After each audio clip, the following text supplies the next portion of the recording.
এবারে সংবাদের সত্যতা যাচাই ভিত্তিক পরিবেশনা ফ্যাক্ট চেক সত্য জানো।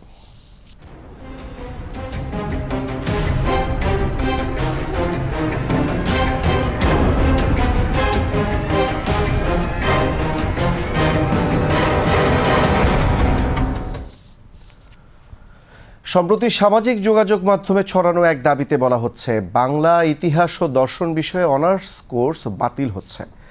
তবে শিক্ষামন্ত্রী ডক্টর আনম এহসানুল হক মিলন বলেছেন, জাতীয় বিশ্ববিদ্যালয়ে স্নাতক পর্যায়ে বাংলা ইতিহাস ও দর্শন বিষয়ে বাতিলের কোনো সিদ্ধান্ত নেওয়া হয়নি। আরও জানাচ্ছেন সীমা শারমিন।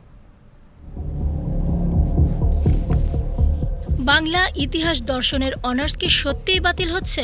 না, বিষয়টি আসলে গুজব।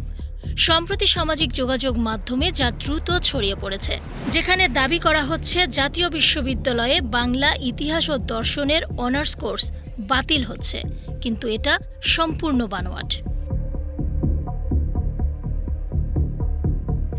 ছড়ানো প্রতিবেদনগুলোতে বলা হয়েছে, শিক্ষা মন্ত্রণালয়ের নতুন খসড়া মডেল অনুযায়ী বাংলা ইতিহাস দর্শন সহ প্রায় 6টি বিষয়ে অনার্স কোর্স পুনর্গঠন বা বাতিল করে সেগুলো অন্যান্য বিষয়ের সঙ্গে সমন্বয়ের পরিকল্পনা করা হচ্ছে। শিক্ষা মন্ত্রণালয়ের একজন শীর্ষ কর্মকর্তার বরাতে এমন তথ্য দেয়া হয়।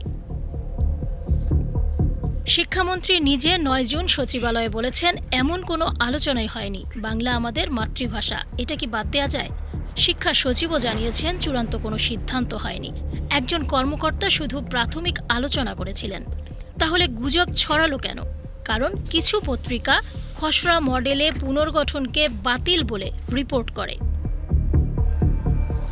বাংলা ইতিহাস দর্শন আসলে বাতিল হচ্ছে না, গুজবে বিভ্রান্ত হবেন না।